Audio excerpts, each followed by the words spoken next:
to everyone. First of all, I would like to thank Augusta and Ana Margarida for inviting me to this symposium. Well, my talk will be a little bit different from what we have heard until now, because it will focus on how the study of patients with brain damage can help us to understand this complex, but I think yet fascinating relationship between language and cognition. And I will start with this slide by saying that the cycle of language and the mind is recursive, in the sense that the mind produces language that comes back again to the mind once again. And from here, several questions may arise. First of all, is possible to have cognition without language? Is language just a communication device, or is it essential for developing thoughts? And in the specific context of this function, which my talk will focus in detail, do both processes occur simultaneously and correlated with each other, or they are simply independent? Cognitive neurosciences has helped us to understand and to establish a link between several mental processes and brain structures and brain regions. And we know that several distinct neural networks that are specific for several cognitive, affective, or praxic activities in fact interact dynamically with language networks to create and to support language.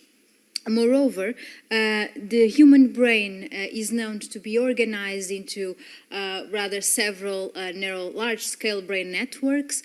These large-scale brain networks are organized in functional networks, and we know that for these several cognitive functions, including language, they at some extent overlap with each other and support different processes. So it is reasonable to think that language and cognition at this stage may have some relation with each other. When we look specific to language, and here I present you just a brief evolution of the neuroanatomical models of language, we see that this evolution comes from behavioral neurology to a more psycholinguistic models. And if this evolution has helped us to understand what happens in the healthy brain, or how language and communication occur in the healthy brain. Of course, we, and specifically who works with patients, have this question: what about the dysfunctional brain? And in fact, patients with brain lesions that affect language networks and specific structures for language processing are in the best position to give us some information that might validate these neurocognitive models. So patients with aphasia, that is those patients that present an acquired selective impairment of language in several aspects, components, modalities and functions, are in fact quite important to understand how this language processing occurs, and moreover how language and the other areas of cognition might interact. These are in fact results that we should take into account when we consider these both variables, language and cognition. So I'll present evidence from two distinct aphasias, I would say. One is vascular aphasias, that is aphasias, acquired selective impairment of language that occur from acute brain lesions, such as stroke. But also I will give some evidence from progressive aphasias, that is aphasias that occur in the context of a neurodegenerative diseases, such as Alzheimer's disease or frontotemporal dementia. And these will help us to disentangle, at some extent, this relationship between both areas of knowledge. So, starting by aphasia, vascular aphasias, of course it is understandable that a patient that has a selective impairment of language, of course, he will have a reduction in verbal mediated tasks, such as verbal memory. But what about non-verbal cognition? Is it affected as well, or it remains unaffected? And recent several studies from Portuguese study groups have shown that in fact, non-verbal cognition might also be affected in these patients. I'll start by this study, this systematic review that reviewed about 47 studies on non-verbal cognition in aphasic patients, and they found that about 61% of these aphasic patients had worse non-verbal cognitive performance when compared to healthy subjects, normal subjects, but also they have worse non-verbal cognition. 29% of these patients had worse non-verbal cognition when compared to other subjects with brain injury without aphasia. Moving on to understanding how this non-verbal cognition occurs in these patients, the same group found that there is a significant association between the aphasia severity and several measures of non-verbal cognition, namely visual, episodic, and semantic memory, planning, and attention and processing speed. And this is particularly interesting because they compared a group of patients with chronic aphasia with a group of the control group, that is patients with left hemispheric lesions without aphasia. This effect of cognition on language is also observed at when we distinguish between types of aphasia.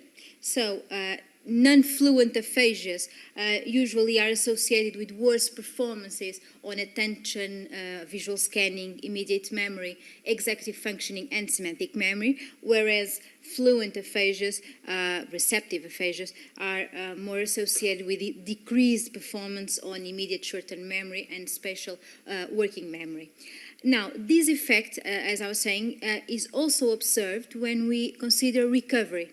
So, patients with aphasia, in patients with aphasia, there seems to be some predictors, some non-verbal cognitive predictors of aphasia recovery at 3 months.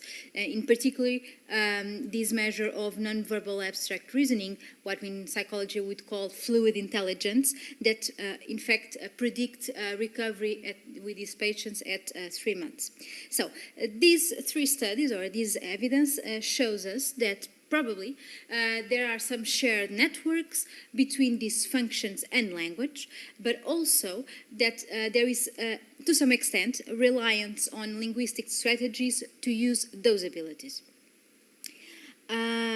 Moving to another kind of aphasia, progressive aphasias, they are a very unique, I would say, type of aphasia.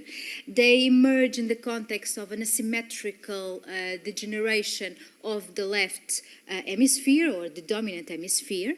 I put in this slide just a curiosity.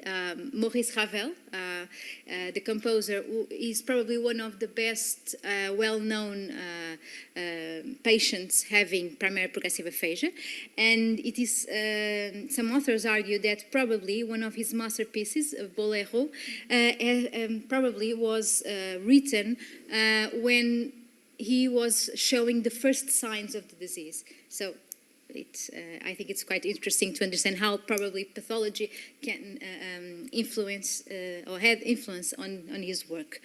So in this context of progressive aphasias, we are facing a particular kind of condition, because these are patients who start by a language deficit that may evolve or will evolve to an overall disintegration of cognitive function, leading to dementia. So it is important to see how these language deficits evolve over time. And in fact, there is not only a specific language dysfunction, but we can actually identify several aphasic syndromes under the progressive aphasias umbrella. And this discrimination or this differentiation is very important, not only to understand linguistic features of these patients, but also to understand how these language deficits interact with other areas of cognition. So, traditionally, three main variants of progressive aphasia have been identified. An agrammatic variant, which is characterized mainly by speech production deficits, and it is associated with atrophy or degeneration of the more anterior areas of the brain. A semantic variant, which is mostly characterized by an impaired object knowledge and impaired single word comprehension, associated with atrophy of the anterior temporal lobe, including the temporal pole. And the logopenic variant, which is characterized by impaired sentence repetition and the emergence of phonological errors in spontaneous speech and confrontational naming. And it is associated with atrophy of the more posterior areas of the brain, including the temporal parietal junction. So, progressive aphasias result from a degenerative disorder. And this degeneration, in fact, tackles several areas of the large-scale network for language, but in a way that it has no definite boundaries. There are areas that are affected and become dysfunctional, but this pattern of dysfunction is not the same throughout the language network. So it creates, neurodegeneration creates a pattern of distorted brain connectivity, and this affects not only the language presentation, but also cognitive other areas of cognition presentation, and creates a dynamic nature of the condition. So these consequently creates two issues. One is that there is a difficulty defining precise variants. And when I say difficulty defining precise variants, is that when we see these patients, probably there is quite difficult to understand which of these variants actually the patient presents, but also probably explains how the evolving cognitive deterioration might impact the condition presentation.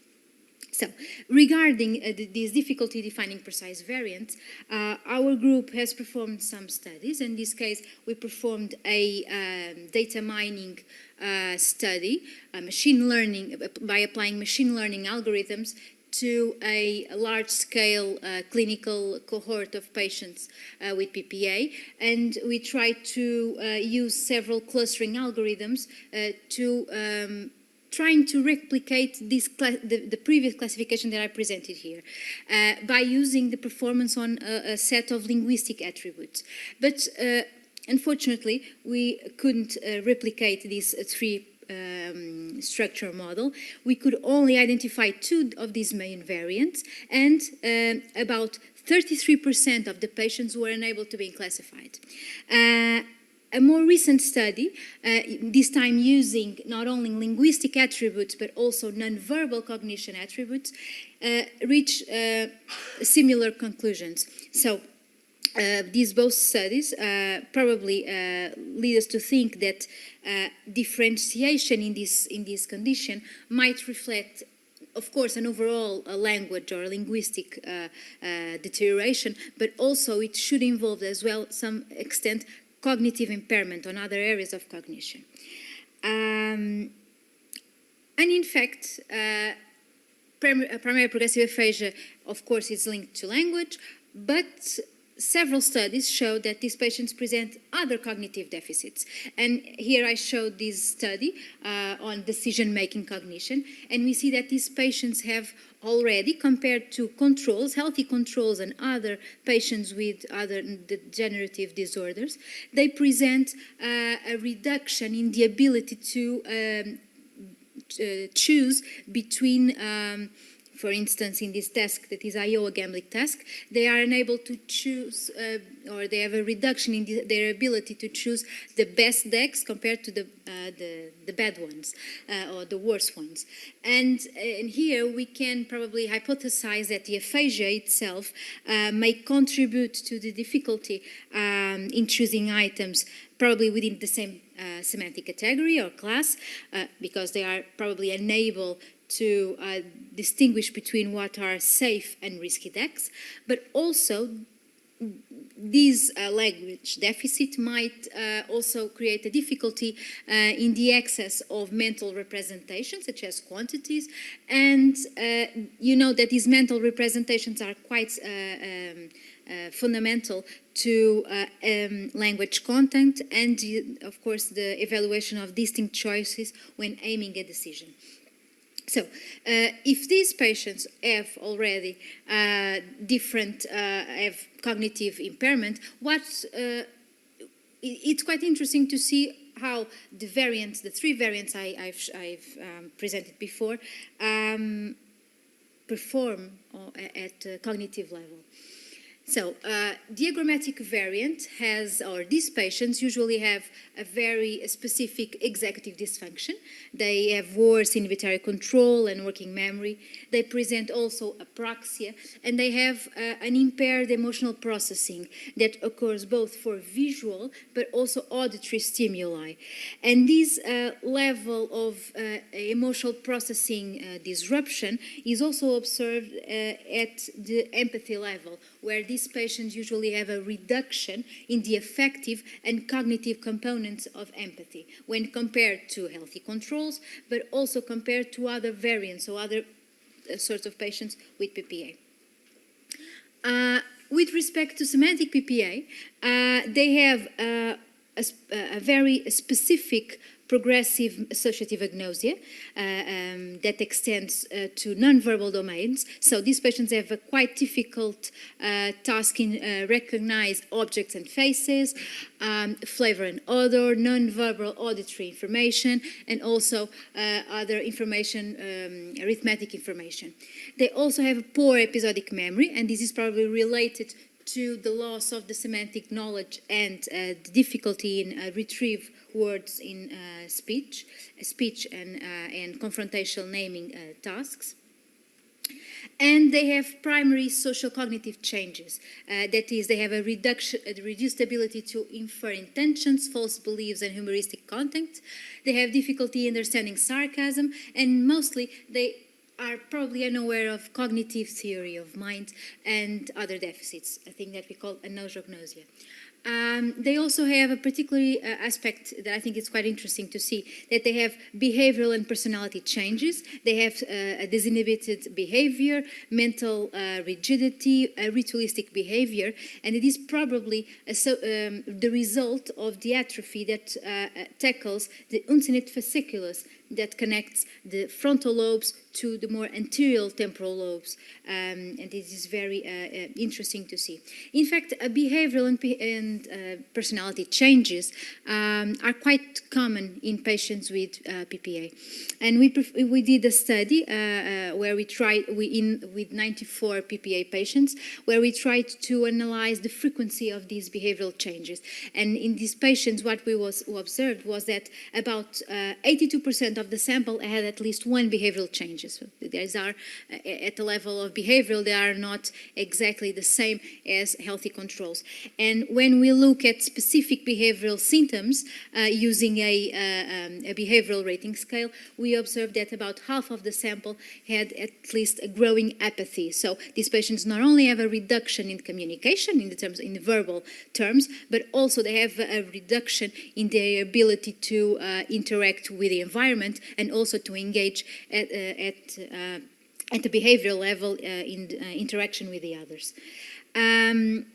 Finally, the logopenic PPA presents a pattern of reduced episodic and working memory, but also deficits in more visual, spatial, and visual constructual domains, with deficits in attention and visual scanning, visual-spatial localization, and visual-spatial executive functioning. a final word to present that these patients are quite curious because they allow us to study models of dysfunction and pathophysiological models of dysfunction. And in PPA, one of these models was studied was that using a classical paradigm to probe sensory-motor interactions between auditory and language processes in speech output. So, in 2 studies, we used a paradigm called delayed auditory feedback, and we observed that this delayed auditory feedback, particularly a delay in 200 milliseconds of the speech that is being heard or the reading of a text, led to the emergence of speech features in healthy controls that resembled those observed in patients with PPA. And when we applied the same effect to a clinical sample, what was observed was that this effect emerged in several conditions in several patients, but in patients with the agrammatic variant, this effect, these patients had a reduced sensitivity to this effect. So probably these results highlight how the dorsal language network might be differentially involved in several aspects, not only linguistic aspects, but also other communication and cognitive processing aspects. So to conclude, the detailed study of patients with acquired and progressive aphasias have given us and are still giving us extensive evidence regarding the neural basis of language. They create an opportunity to study large-scale networks, distorted cognitive connectivity to understand how language processing and communication processing occur, but also how they support other cognitive processes, and allow us, of course, to disentangle how in the interaction between language and cognition might occur. Just acknowledging all the investigators that contributed to some of the data I presented to you, and acknowledge, of course, some funding associated with some of these work. And I leave you with this quote from Wittgenstein that I think expresses this connection between language and cognition, and probably what and I personally think that it reflects exactly what we see in this type of patients, the inability to express or to convey verbal information, communicate, and how this probably affects how the way they see the world and how they interact with this world and with the others around them. So, thank you to everyone.